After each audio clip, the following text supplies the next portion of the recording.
रत्ना और आप देख रहे हैं सी न्यूज़ भारत। रुक करते हैं मध्य प्रदेश छत्तीसगढ़ बुलेटिन की ओर। बात होगी पवई की, जहां शिव महापुराण कथा महायज्ञ का आयोजन किया गया। अगली खबर भी पवई से है, जहां गौशाला में लापरवाही और अनियमितताओं को लेकर एसडीएम को ज्ञापन सौंपा गया है। तमाम खबरों पर विस्तार से चर्चा करेंगे। इंदौर के नेमावर रोड देव गुराड़िया चौराहे पर शिवलीन अंजू मीणा की स्मृति में छठा वर्ष लगातार आयोजित इस कार्यक्रम में मंच और टेंट लगाकर 31 क्विंटल खिचड़ी प्रसाद का वितरण किया गया।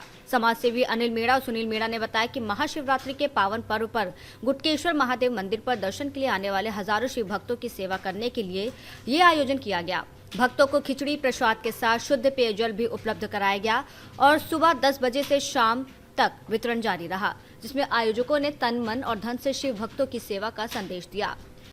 खिचड़ी प्रसाद और शीतल जल वितरण का आयोजन किया जाता है, आप उपस्थित क्या कहना चाहेंगे? सर्वप्रथम तो सभी बाबा गुटकेश्वर महादेव के भक्तों को शिवरात्रि की महाशिवरात्रि बहुत पावन शिवरात्रि बहुत शुभकामनाएं। कुछ सालों से बाबा की कृपा से माता जी है मेरी, उनकी स्मृति में भोजन की स्मृति दिया दिए आशीर्वाद दिया था। देवगढ़ मेला लगता है, कई प्राचीन मंदिर है उसका मेला लगता है और कई सालों से पुराना मेला लगता है। आते हैं भक्त, सेवा का मौका मिलता है और हम वितरण करते हैं। पहले भंडारा था, जगह की कमी होने के कारण भंडारा बंद हो गया, वरना हाईटेक भंडारा चलता था।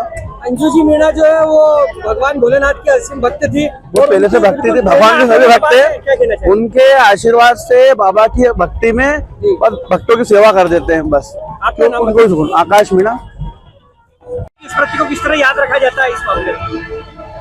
पहले तो सबको शिवरात्रि की बहुत बहुत शुभकामनाएं मीणा परिवार की ओर से, हमारे पालने की तरफ से। जो प्राचीन गुटकेश्वर महादेव दर्शन करने आ रहे उन सबके बाबा मनोकामना पूर्ण करें, पूछ रहे मत से।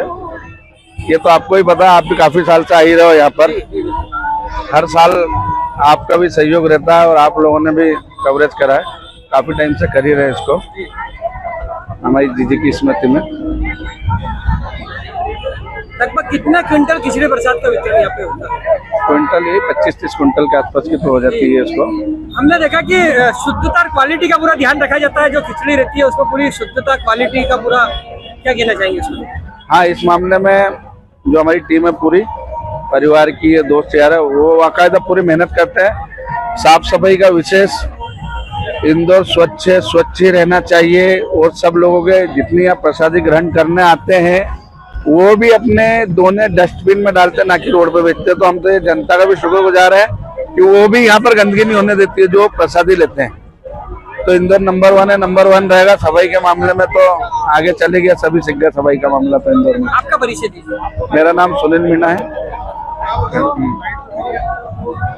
इंदौर से सी न्यूज़ संवाददाता राकेश रायकवार की रिपोर्ट।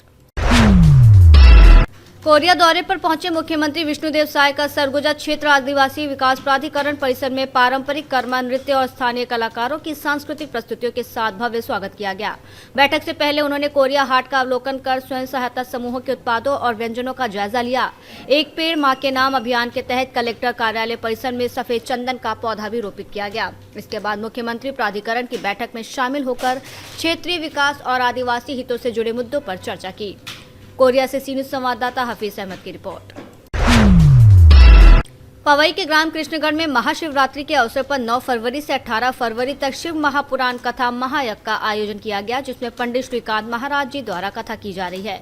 कथा के यजमान राम रतन लोधी और उनकी पत्नी हैं। जनपद सदस्य कमलेश तिवारी के विशेष सहयोग और ग्रामवासियों की भागीदारी से ये अमृत वर्षा ज्ञान यज्ञ सफलतापूर्वक आयोजित किया जा रहा है, जिसमें आसपास और दूर दराज के लोग बड़ी संख्या में कथा सुनने आ रहे हैं।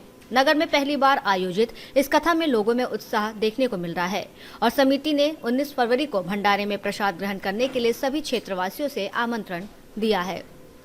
यह है हमारे गांव का बहुत प्राचीन मंदिर है भगवान भोलेनाथ का।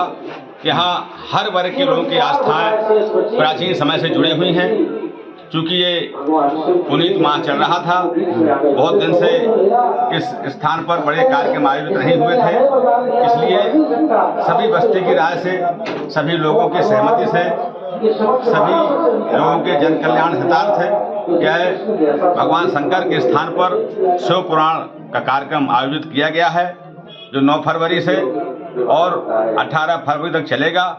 18 फरवरी को बृहद रूप में भंडारा किया जाएगा। सभी क्षेत्रवासियों से, सभी नगरवासियों से गांव के लोगों ने आग्रह किया है सभी लोग इस भक्ति मय धारा में गोते लगाएं और हरे कीर्तन करें और 18 तारीख को भंडारे का लाभ लें। यही हमारी सबसे आग्रह है।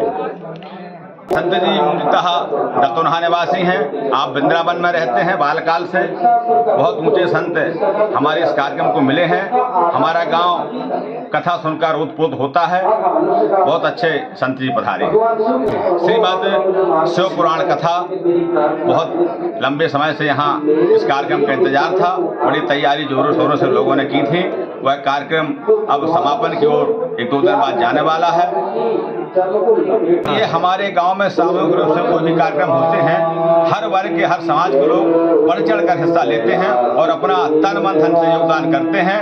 इसमें हम भी सहभागी बनते हैं। पवई से सीनू संवाददाता सुरेश कुमार द्विवेदी की रिपोर्ट।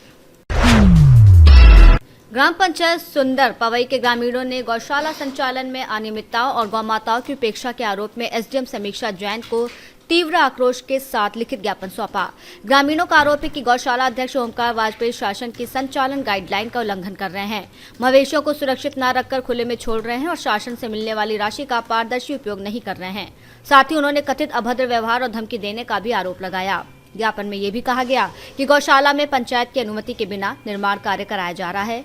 एसडीएम समीक्षा जैन ने शिकायत की जांच और नियमानुसार कार्रवाई का आश्वासन दिया है, जबकि ग्रामीणों ने चेतावनी दी है कि यदि शीघ्र कार्रवाई नहीं हुई तो वो व्यापक आंदोलन करेंगे। चढ़ गया है बाबा जी जो रहता है गौशाला का लाया है गौशाला, वो हमारा चरा लिया सब फसल और बीज काट डाले हैं। अब लकड़ी बेच रहे धन पेट पाल रहे हैं। हम बच्चों को क्या खवाएंगे? हमारी फसल चली गई है और कहते आज बीज काट के डालेंगे, कहाँ से देंगे? हम लोग कहाँ पाएंगे? वो देगा हम और हम कहने से धमकी देता है, बोलता है जहाँ ही करे आओ सुनाई, हमारी कोई सुनाई नहीं, तुम्हारी कोई सुनाई नहीं है। और चाहे जहाँ शिकायत करे आओ, जो कुछ करे आओ, कोई सुनाई नहीं है। ऐसी धमकी मारता है वो। कितने लोगों के नुकसान हुआ है? नुकसान हुआ है 12-13 लोगों के। पूरी फसल चौपट हो गई है रात में। कितने साल से ये हो रहा? 4 साल से हो गया उसको। जब से गौशाला बना है सर, उसी नुकसान करवाता है हमारा। आज आप लोग ना बरेदी रखता है, ना कोई चौकीदारी है। उस जाता है तो गोबर डाल लेता है, खुद की फोटो उतार लेता है, खींच लेता है, भोपाल को भेज देता है। और दूध लगाती है घरवाली और फोटो खींच लिया, गोबर डालता है पूरे बाल बच्चे से हिस्से। कोई बरेदी नहीं है उसमें। आज आप लोग फरियाद सुनाने कहाँ आई हुई है? तहसील आए हैं श्रीमान जी। जो बाबा जी है महंगवा वाले वाजपेयी, वहाँ पर गौशाला बनाया है। वो साल के साल 4 साल है, 4 साल नष्ट करवाता हर साल फसल पूरी नष्ट करवा देता है। कितने लोगों का नुकसान हुआ है? कम से कम उतने किसान है, कम से 8-10 किसान तो है ही है, मान के चलो। किस ग्राम की बात है ये? या मतलब ग्राम सुनादर है और पंचायत हड़ा। आज आप लोग कहाँ आए हैं? आज तहसील आए, आपकी हम गिरानी सुनावे कि ऐसी स्थिति है हमारी, क्या कोई सुन नहीं रहा है। पवई से सीनू संवाददाता सुरेश कुमार द्विवेदी की रिपोर्ट। बुलेटिन में फिलहाल इतना ही। देश और दुनिया की तमाम बड़ी खबरों के लिए आप देखते रहिए सी न्यूज़ भारत।